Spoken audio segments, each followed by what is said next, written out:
As Russia prepares another 200,000 troops for battle, the Ukrainian government asks for F-16s. The possibility of war with China looms on the horizon, and media members continue to blame racism and all cops for the Tyre Nichols killing. I'm Ben Shapiro. This is The Ben Shapiro Show.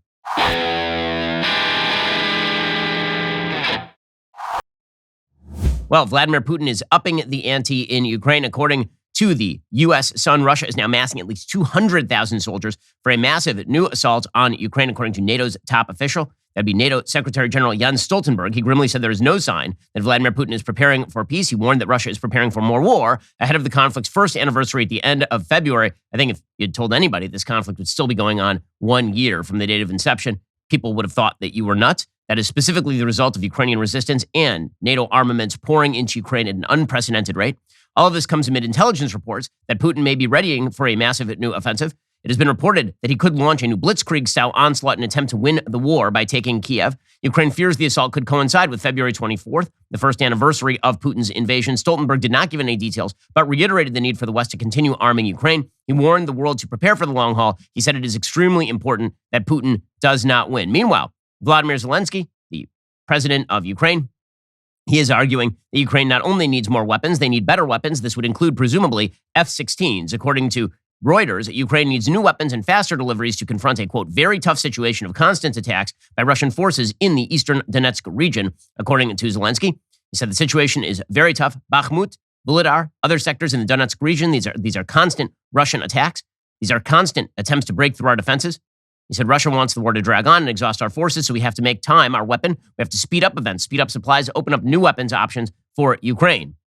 The General Staff of Ukraine's Armed Forces said earlier on Sunday its forces repelled an attack near Blahodatny, which is in the eastern part of the Donetsk region, while Russia's Wagner private military group said it took control of the village. Zelensky issued his latest appeal for increased weapons shipments days after Germany and the United States led a list of countries agreeing to supply modern tanks. He's now upping the ante. He is saying the Ukraine needs the U.S.-made ATACMS missiles with a range of about 300 kilometers. So far, Washington has declined to supply this. The West's general perspective on Ukraine has been, we don't want offensive operations to move inside Russian borders, because once that happens, then you don't know what Russia is going to do.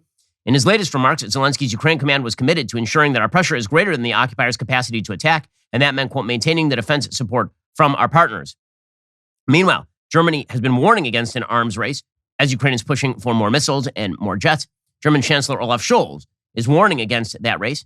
He engineered a breakthrough with Joe Biden to send modern tanks to Ukraine. Earlier this month, he has said that fighter jets is a non-starter.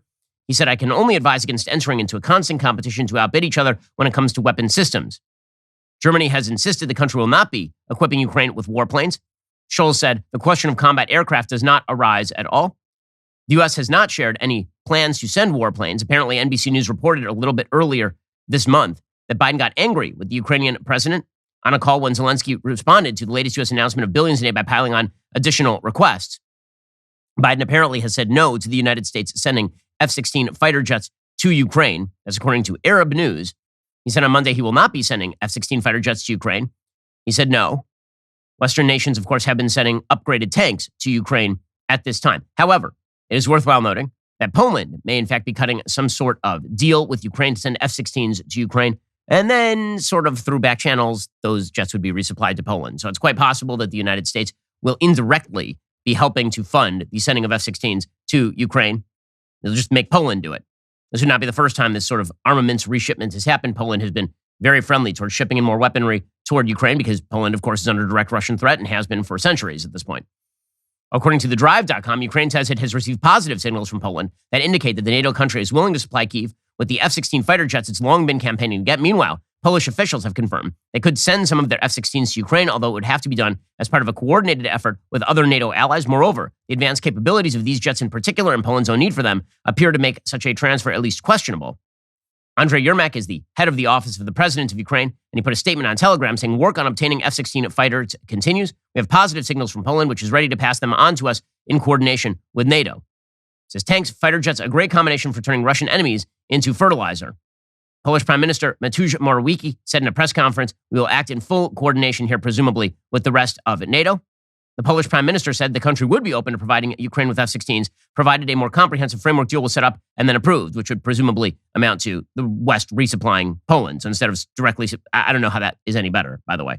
In situations like this, trust is at a low ebb, but there's one situation where you do need to trust somebody, and that is with your internet data. Now, you can't trust your ISP with your internet data. It's not possible because they're using that internet data to make money off of you. They take all that data, they sell it to advertisers, and now your data is out there, or there are hackers who are out there trying to grab your data, like your credit card numbers and all the rest. This is why I use ExpressVPN. I trust them to keep me private online. ExpressVPN is the best VPN on the market, and here is why.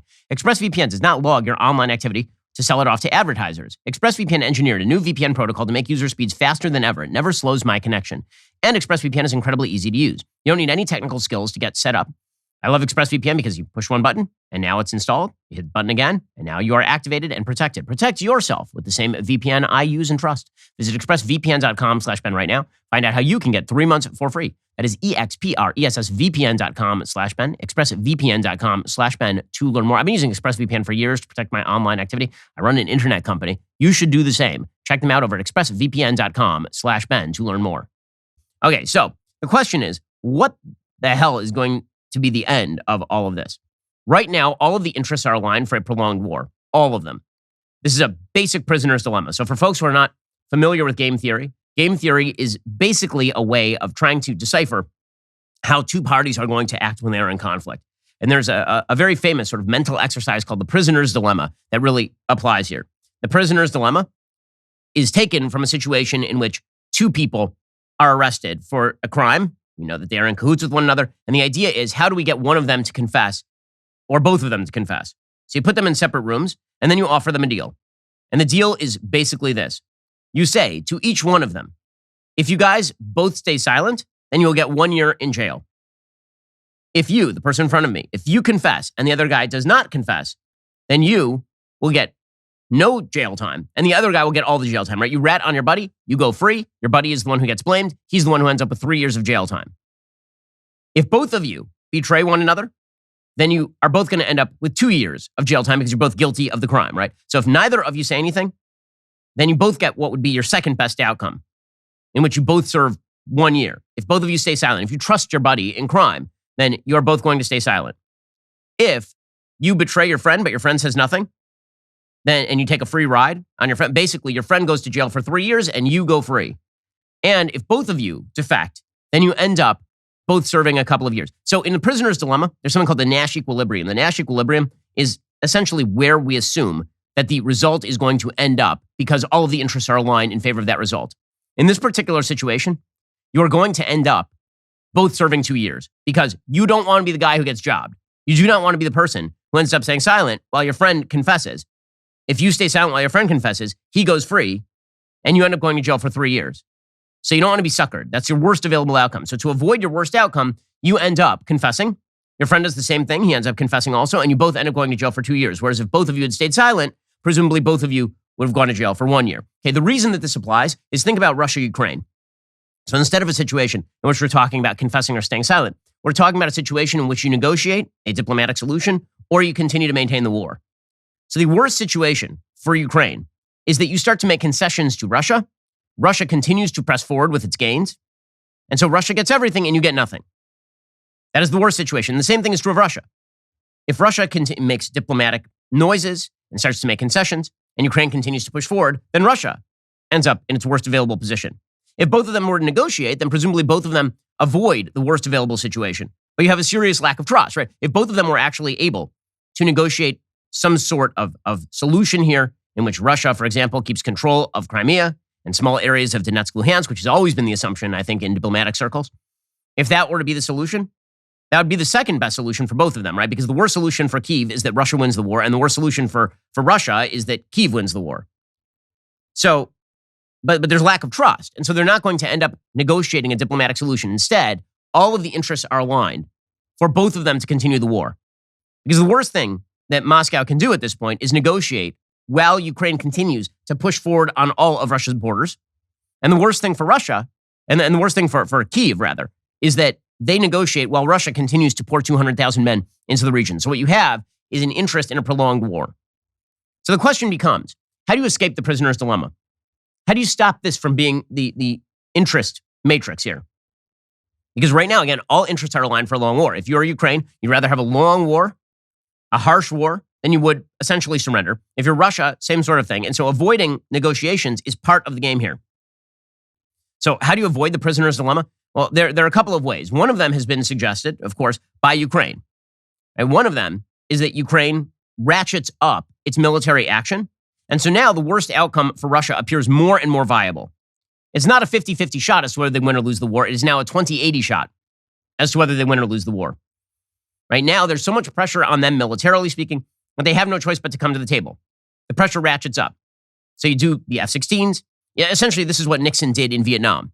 In the aftermath of Nixon taking over the presidency from LBJ, he ratcheted up the bombing, right? There's the bombing of Cambodia. He ratcheted up military operations, and he forced the Viet Cong to the table, and you ended up with a peace treaty that was then undermined by Congress. But that was how you got an intransigent enemy to the table. You bombed the living crap out of them. And people whined about it, and people cried about it, and people suggested it was human rights predations. Of course, in the aftermath of the United States pulling completely out of Vietnam, you got 1 million people murdered in Cambodia. So for all the talk about how terrible it was for the United States to be secretly bombing the sort of supply lines of the Viet Cong in Cambodia, it turns out it was significantly worse when the United States withdrew from the entire region. You had hundreds of thousands of Vietnamese fleeing to boats in the middle of the sea, and you got Cambodia taken over by Pol Pot, who then slaughtered at least 1 million people. But put that aside, the basic Nixonian strategy was you ratchet up the pressure so strongly and so suddenly that the other side is forced to the table. So that's what Ukraine is suggesting. The problem, of course, is that in this particular case, what everybody is afraid of is that if you ratchet up the pressure that strong, this is what Biden's afraid of, this is what pretty much everybody in NATO is afraid of. If you ratchet up the pressure that strongly, you might end up with Vladimir Putin panicking and firing off, say, a tactical battlefield nuclear weapon. Or you might see Vladimir Putin mobilize not 200,000 men, but 1 million men. Or maybe actually try to distract by firing off a couple missiles into an actual NATO ally, prompting not a massive retaliatory response from NATO, but NATO being slowly dragged into a conflict that it doesn't want. So that is one of the risks here. Right? The risk with regard to the Viet Cong was fairly low, right? You ratchet up the military operations. You weren't really afraid that Russia or China was going to directly join that war. That would be more like the Korean War. In the Korean War, there was a lot of worry that if the United States ratcheted up all of its military power and went directly after China, which is exactly what General Douglas MacArthur was suggesting, that if that had happened, then you drag China into the war and Russia into the war, and now you have World War III. So that's kind of what the situation looks like right now. So the best that Ukraine can sort of hope for here is to hold the line, which is why Henry Kissinger has suggested, and I think this is probably correct, that Ukraine at this point should apply for NATO membership, gain NATO membership, and then lines should be drawn, and that's it. Hey, if Putin is unwilling to come to the table, if he continues to pour men into the region, the one thing that Putin actually does not want is a direct conflict with NATO. Because if you think that he's losing to Ukraine, wait until direct NATO armaments are flying over parts of Russia. Now, that's brinksmanship, but it's almost impossible at this point to avoid brinksmanship if you actually want this thing to come to the end.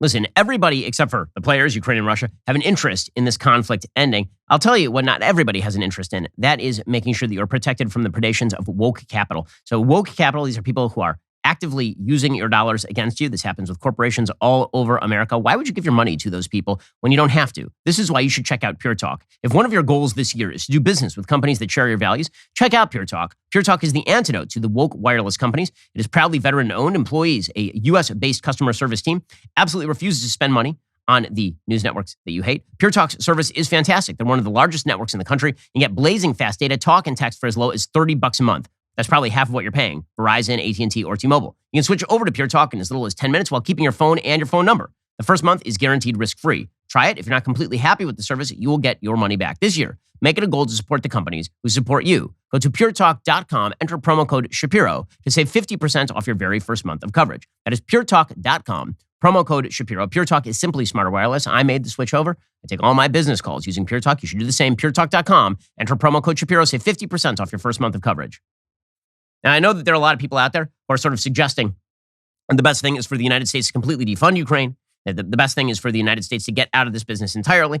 And the reality is the United States does have an interest in preventing Moscow from keeping this thing long enough that you end up with a full Vietnam situation in which the Russians just swamp the border and end up taking Kyiv after a year of fighting. Which, by the way, is still quite possible. I mean, Russia has not lost full military capacity. The United States is looking for a solution to this conflict in the here and now that stops this thing. The reason for that is the longer it drags on, the greater the possibility that something goes wrong. We've seen miscalculations in war lead to far greater miscalculations in war. We've seen the spread of war. The longer it lasts, the greater a chance that you have a missile. This almost happened just a couple of months ago. You have a missile fly from soil in one nation to a NATO nation. Right? We saw an actual Russian-made missile fired from Ukraine go awry and hit Poland, for example. Now, what if that had come from Russian soil? Then you would have had a serious international problem, obviously. So everybody has an interest in this thing coming to an end, except for the parties who are directly involved in the conflict. So the question becomes, how do you actually end the conflict? What Kissinger has suggested, and I think this is probably correct, is that the thing that you need to do right now is say to the Ukrainians, okay, guys, you're not going to get all your territorial ambitions, but you are going to be admitted to NATO. And once you're admitted to NATO, Russia's going to stop this, because what Russia does now actually want to do is go to war with full NATO, which, by the way, is true. I mean, if you think that Russia's getting crushed by military tech right now, and that's really the problem. Okay, the material that Russia is bringing to the front in this war is decrepit 1980s, sometimes 1940s equipment is being dragged to the front by the Russian military. It is of no comparison to the Ukrainians. All the talk about Ukraine being overwhelmed militarily, that's true in certain raw manpower terms. But the fact is that Russia's military tech is really degraded. Russia does not have the sophisticated military tech that we have been providing Ukraine. They don't have the sophisticated microchips. And so they're being essentially destroyed by precision armaments by Ukraine. If you want this thing to end, in other words, what you actually do need to do, presumably, is you need to label Ukraine a NATO nation. And now you say to the Russians, okay, guys, this war is over. We're done now. You get to keep this part. You get to keep that part. You get to keep Crimea. And what you get in return, if you're Ukraine, is NATO membership, meaning that the Russians are not going to walk over that border anymore. Now, it's not going to make Vladimir Putin happy, but it's also not going to make Vladimir Zelensky particularly happy, because he's going to have to give up a bunch of areas that he right now thinks he's capable of gaining back. The other alternatives that are being discussed, by the way, are way riskier. Some of the alternatives that are being discussed right now in actual foreign policy circles is maybe giving Ukraine the power to take Crimea and giving them enough weaponry that they can go into Crimea, which means more war, which means significantly more Russian troops, which means the possibility of a tactical battlefield nuclear weapon, because Russia doesn't actually want to lose Crimea. Crimea provides its access to a warm water port. Okay, so all of this is to say that something on the ground is going to have to change, or this war is going to continue interminably. If you wish to maintain the gains that Ukraine has seen against Russia, but you also wish to prevent World War III, you have an interest in this thing ending as fast as possible. That means the incentive structure has to change. That prisoner's dilemma has to change. Russia knows right now that if it keeps pressing its foot to the metal, that eventually maybe the West caves. If, however, Ukraine, as Kissinger suggests, joins NATO, then this thing may, in fact, be a fait accompli. At that point, it's basically over. And so that has been the suggestion. I think that suggestion is probably right. This is particularly true because the truth is that the United States and its allies right now, they need to be looking away from Russia, which is a militarily degraded nation. It's a second-rate world power. Again, the economy of Russia is smaller than the economy of the state of Florida. It is a gas station on the Volga with nuclear weapons. Our attention needs to turn to China. Ukraine, Russia, this brings to mind things like World War III, right? I mean, very, very dark thoughts. And World War III would be pretty bad for your business. It's been a rough few years for your business anyway, right? You had COVID, and then you had Biden inflation. Now you have economic stagnation on the way. What if you spent too much money on your taxes and you can get some of that money back? Well, that'd be a great time to take a look at that, right? This is why you should deal with my friends over at Innovation Refunds. If your business has 5 or more employees and managed to survive COVID, you could be eligible to receive a payroll tax rebate of up to $26,000 per employee. This is not a loan. It's not payback. It's a refund on your taxes that you shouldn't have paid in the first place. So how exactly do you get your money back from the federal government? Well, you go to getrefunds.com. Their team of tax attorneys are highly trained in this little-known payroll tax refund program. They've already returned $1 billion to businesses. They can help you as well. Head on over to getrefunds.com, click on Qualify Me, answer a few quick questions. The payroll tax refund is only available for a limited amount of time, so don't miss out. Go to getrefunds.com. Again, that's getrefunds.com. They'll do all the work. There's no charge up front. So they're just taking a piece of what they get back for you, which is a really good deal. Again, head on over to getrefunds.com. That's getrefunds.com. Click on Qualify Me, answer those quick questions, and get started today. See if you can get some of your money back. Getrefunds.com. Now, the reality is that China is facing circumstances that may force a conflict in the very near future. The United States and its allies presumably have a reason to happy talk its way through the possibility of this conflict, but all of the stars are now aligned for China to make some sort of move on Taiwan. Because if they wait, the United States may rebuild its Navy. If they wait, they fall further behind in the microchip wars. If they wait, their demographics are sinking their economy. If they wait, they have right now a surplus of several million men over women because of the one-child policy, the evil fascistic policy imposed by the Chinese government that led to the forced abortion and or sterilization of hundreds of millions of people. Well, John Kirby is trying to happy talk his way through this over at the National Security wing of the Biden White House. Here he was saying, there's no reason for U.S.-China bilateral relations to erupt into conflict. Well, that may not be up to you, my friend. In a new memo, a top U.S. Air Force general is warning of a potential conflict with China. We've addressed the challenges coming out of China here for quite some time. It's very plainly in our national security strategy. It's in the Pentagon's national defense strategy. They call it the pacing challenge. And we need to make sure that in every sphere of government, we can meet that challenge head on. The president believes that should be in a competition with China, and that it should not devolve into conflict. And there's no reason for it to, Wolf. There's no reason for the bilateral relationship, the most consequential bilateral relationship in the world, to sort of erupt into some kind of conflict. Okay, I mean, that's happy talking your way through what is actually happening on the ground. According to the Wall Street Journal editorial board, quote, honesty is not the default policy in Washington these days, so the political and media classes were jolted this weekend by the leak of a private warning by a U.S. general telling his troops to prepare for a possible war with China over Taiwan in 2 years. Imagine a warrior telling his troops to be ready for war. In an internal memo leaked to NBC News, General Michael Minahan told his troops, quote, I hope I'm wrong. My gut tells me we will fight in 2025. The general runs the Air Mobility Command, the Air Force's tank refueling operation. He says in his memo he wants his force to be ready to fight and win in the first island chain off the eastern coast of continental Asia. He called for taking more calculated risks in training. The general's document won't be remembered for subtlety. One of his suggestions is that airmen with weapons qualifications start doing target practice with unrepentant lethality. Another tells airmen to get their affairs in order. This candor seems to have alarmed the higher-ups at the Pentagon. NBC quoted an unidentified defense official as saying the general's, quote, comments are not representative of the department's view on China. But while General Minahan's words may be blunt, his concern is broadly shared or ought to be. U.S. Navy Admiral Phil Davidson told Congress in 2021 he worried China was, quote, accelerating their ambitions to supplant the United States and could strike Taiwan before 2027. General Minahan came to his post after a tour as deputy of Indo-Pacific Command. He, like many others, suggested 2025 may be a right moment for Xi Jinping to move. Taiwan and the United States both have presidential elections in 2024. China may see as moments of weakness. No less than Secretary of State Antony Blinken said last year Beijing was determined to pursue reunification with Taiwan on a much faster timeline than it had previously contemplated. Former naval officer Seth Cropsey explained on these pages last week America isn't investing in the ships and weapons stockpiles that would be required to support a long war in the Western Pacific. Such yawning gaps in U.S. preparedness make a decision by Beijing to invade or blockade the democratic island significantly more likely. Preventing a war for Taiwan requires showing Beijing the United States has the means and the will to fight and repel an invasion. This, of course, means forming alliances. It also means doing something that actually the United States should be doing, so credit to the Biden White House where it is due. The United States is trying to pursue an agreement to open as many as 4 U.S. military sites at Philippine bases in Washington's latest push to expand its strategic footprint across the region to counter threats from China. Defense Secretary Lloyd Austin is meeting later this week with recently elected Philippine President Ferdinand Marcos Jr. in Manila and hopes to secure the deal, which would rotate groups of U.S. forces to sites in the country, according to U.S. officials. Again, another reason for us to lock down the situation in Taiwan so we can redirect our resources to what appears to be a looming conflict over Taiwan.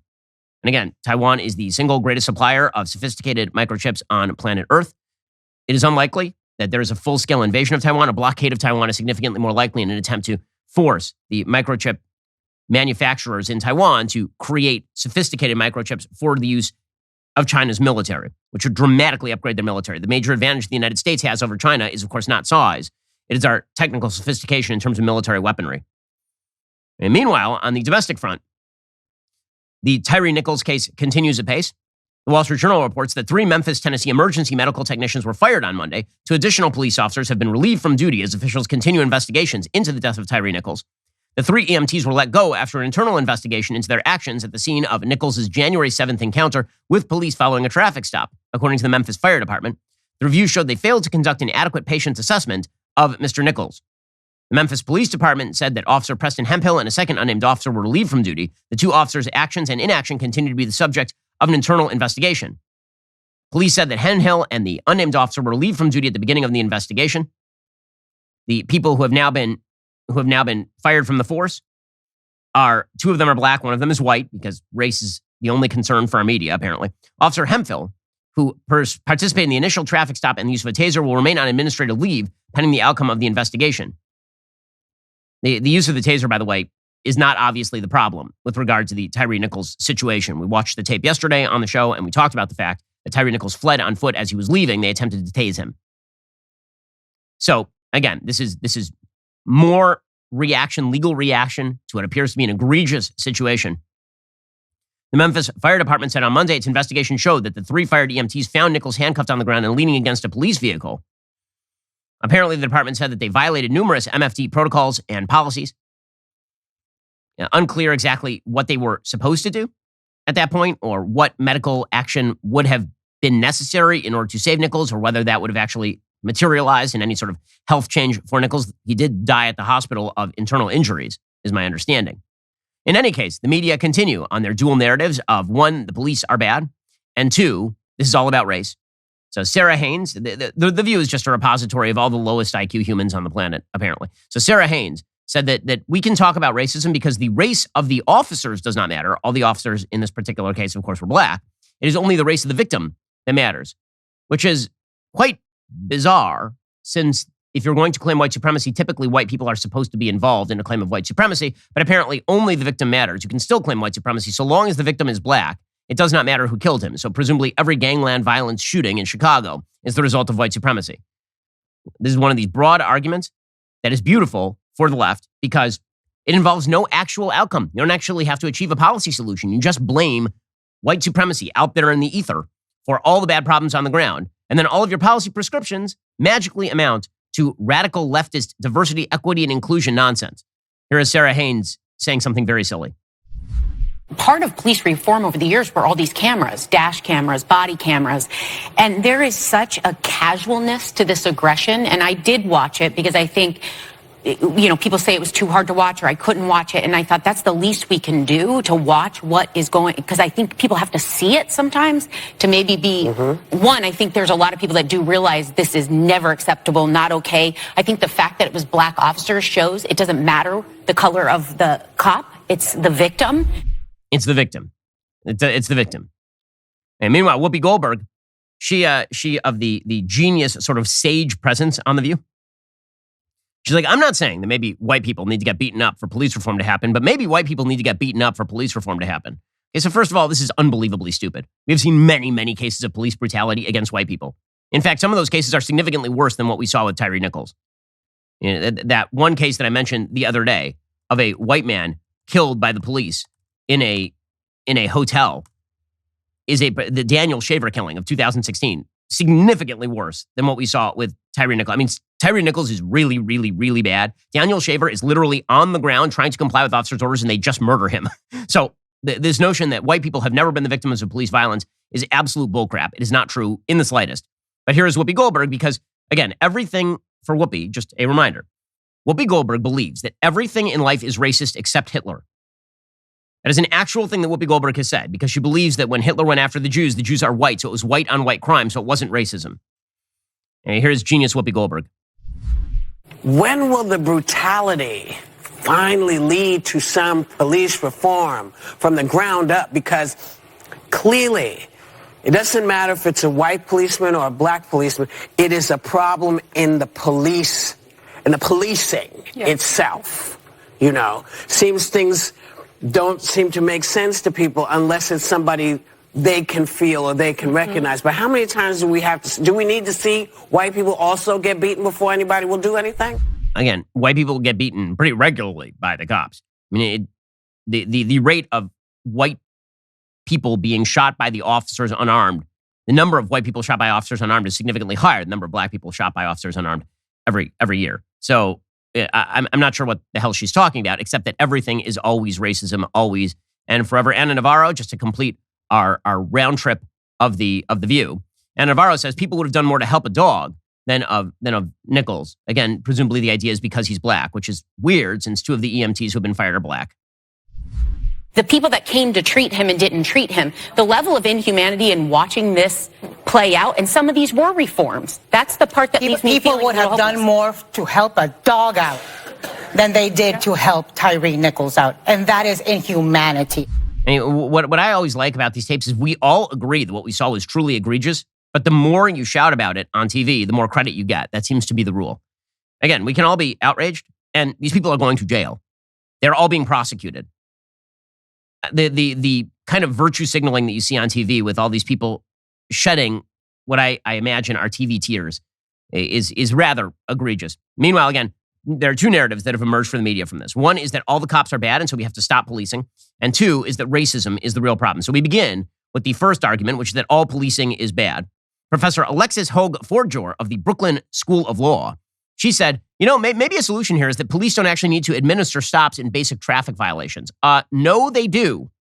They actually do. In fact, one of the reasons why the Scorpion unit existed in Memphis is because they were pulling people over for reckless driving. The reason they were pulling people over for reckless driving is apparently there was a high correlation between reckless driving and other criminal activity. It's very much akin to James Q. Wilson's broken windows theory in New York City, which became the way that New York brought down its crime rate in the 1990s. The basic idea was turnstile jumpers very often are people who also commit other crimes.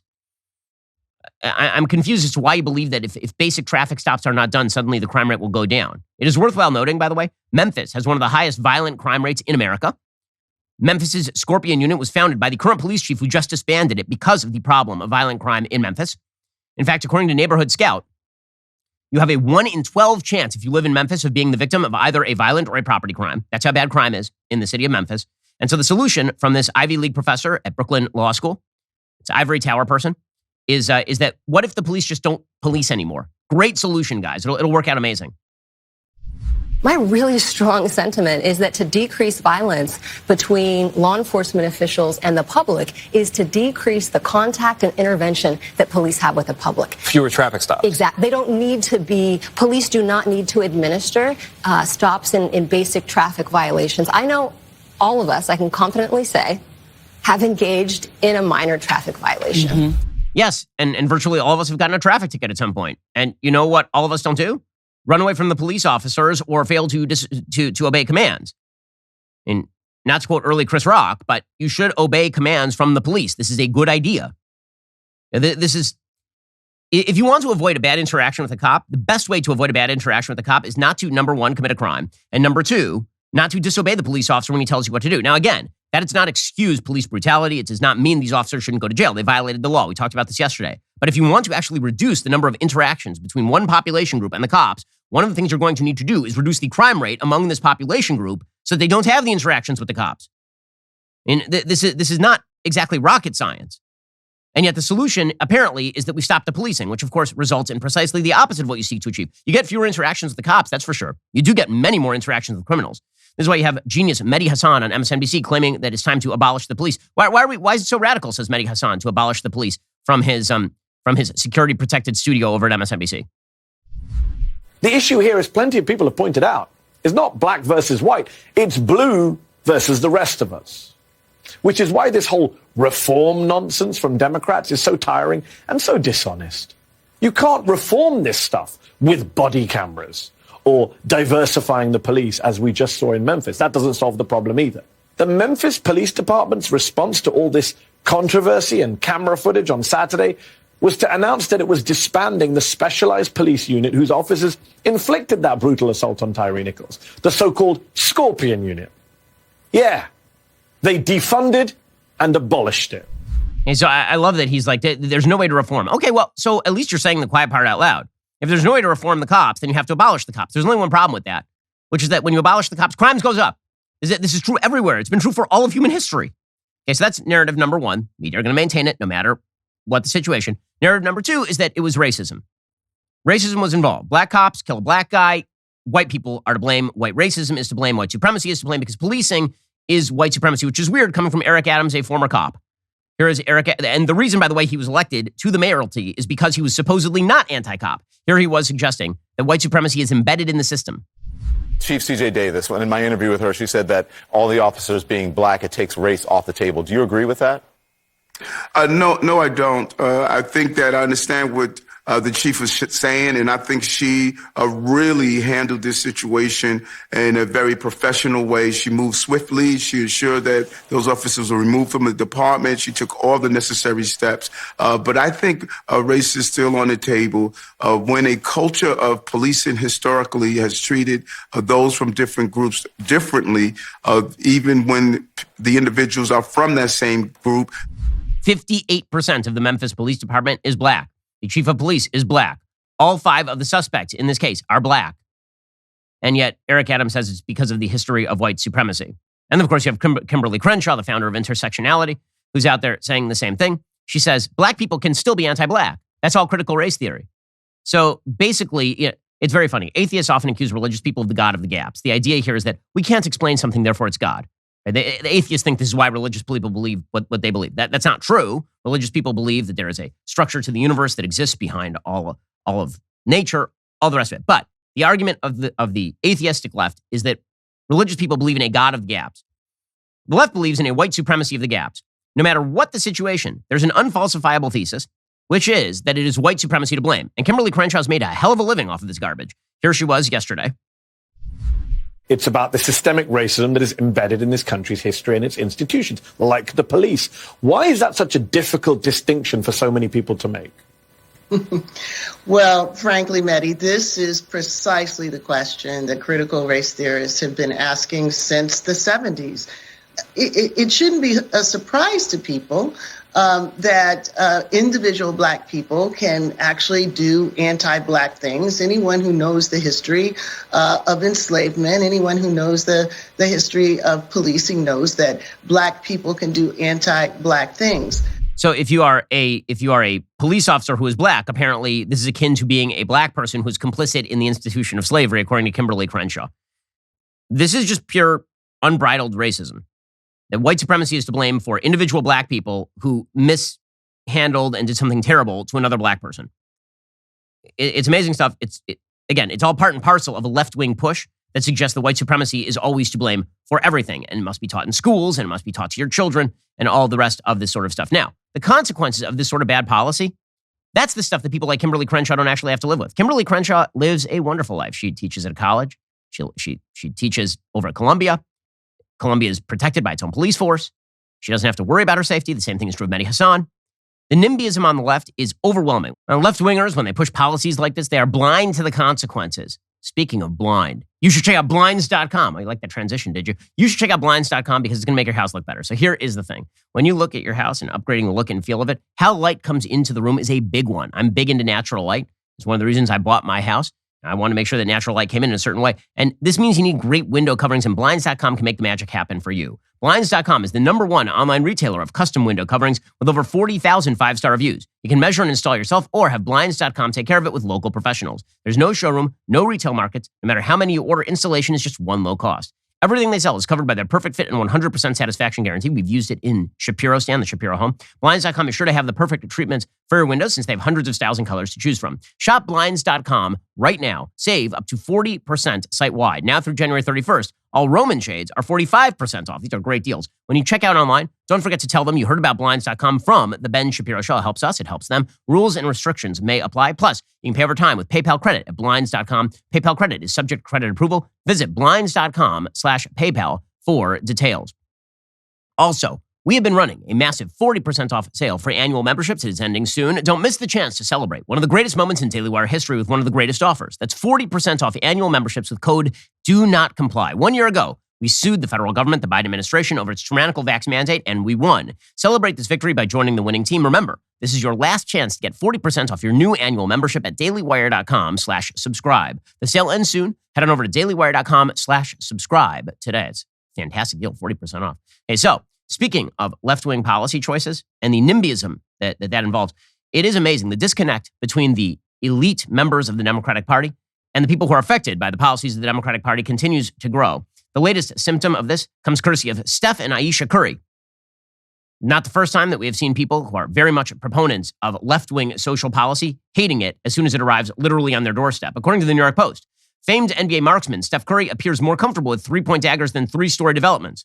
Along with his influencer wife, Aisha, Curry has objected to the establishment of multifamily housing on a property next to his sprawling California mansion, according to reports.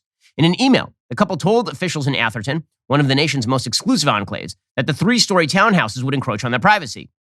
Routinely vocal on matters of social justice, the Bay Area power couple indicated that joining the well-heeled chorus of objection made them uneasy. They literally wrote in their letter this, quote, "We hesitate to add to the not in our backyard literally rhetoric, but we wanted to send a note before today's meeting. Safety and privacy for us and our kids continues to be our top priority and one of the biggest reasons we chose to live in Atherton."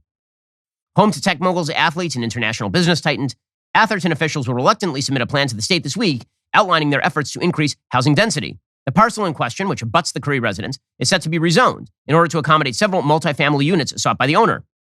Their email read, quote, "With the density being proposed for 23 Oakwood, there are major concerns in terms of both privacy and safety, with three-story townhomes looming directly behind us." The couple noted the development would not add to low-income housing to the area, only increase the density. If their municipal buzzer beater falls short, the Currys asked the town to erect considerably taller fencing and landscaping to block sight lines onto our family's property. They currently bought that spread for about $30 million. So if you are a right-winger and you say, I don't want affordable housing being built next door, this means that you hate the poor. If you're Steph Curry and Aisha and you do it, then presumably you're still one of the good people. Absolutely amazing stuff.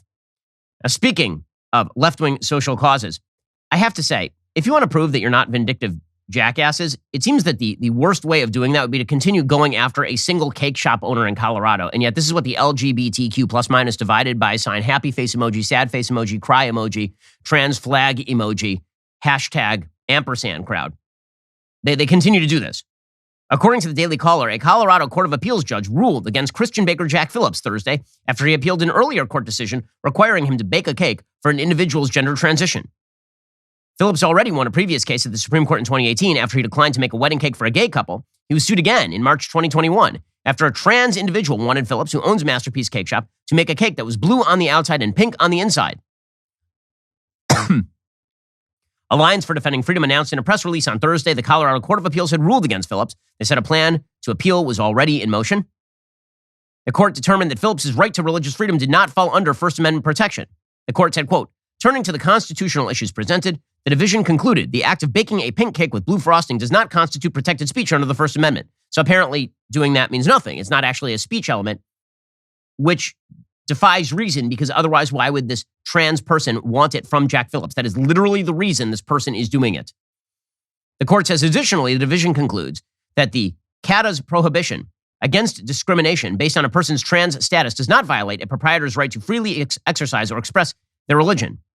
Autumn Scardina, who is a dude, attempted to order a cake for a gender transition party on the same day the Supreme Court announced it would hear Phillips' case regarding his refusal to bake a cake celebrating a gay wedding, according to the ADF press release, and harassing individuals who do not agree with your nonsense that you're a member of the opposite sex. Apparently, that is apparently, I don't know, some sort of politeness. That is acting in good standing. Meanwhile, the trans agenda in Scotland is completely falling apart. Hilarious story, because the Scots have basically decided to engage in all of the insanity of the trans ideology. Well, now, according to the UK Spectator, Scottish prison service rules allowing male-born transgender offenders to be housed in women's prisons have been suspended. They're now under urgent review. The women who raised concerns about this issue for several years have thus been vindicated. Their persistence and determination in raising these concerns should be noted and acclaimed.